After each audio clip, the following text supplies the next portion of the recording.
A es una matriz de 5 por 3. El espacio nulo de A es un subespacio de Rn donde n es igual a ¿qué número? Para una revisión rápida, si A es una matriz de M por n, entonces el espacio nulo de A es el conjunto de todos los vectores X en Rn de manera que a veces el vector X es igual a un vector 0.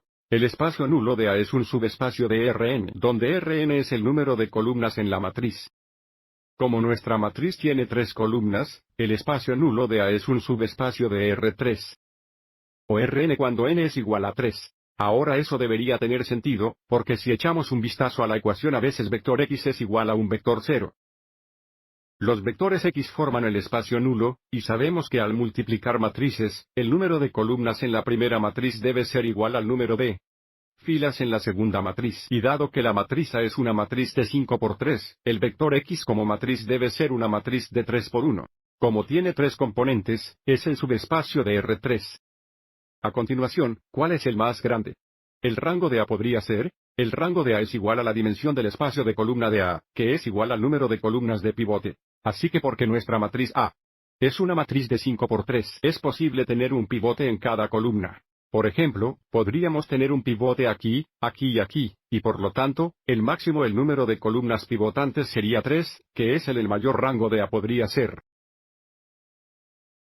A continuación, ¿qué es lo más pequeño el rango de A podría ser? Bueno, podría haber 0 pivotes. Por ejemplo, si la matriz A es la matriz 0, la más pequeña es el rango de A podría ser 0.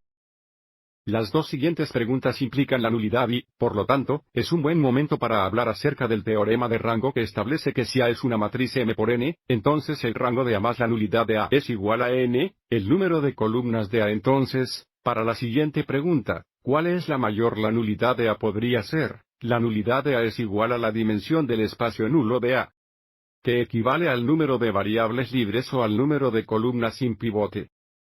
Por lo tanto, el mayor número de columnas sin pivote se produciría cuando el rango es igual a 0, ya que el rango más la nulidad debe ser igual a 3, el número de columnas. Y por lo tanto, la mayor es la nulidad de A podría ser 3. Por supuesto, si tenemos 3 columnas no pivotantes, habría columnas de pivote 0 y, por lo tanto, de nuevo, la matriz A tendría que ser la matriz 0. La última pregunta es ¿qué es lo más pequeño?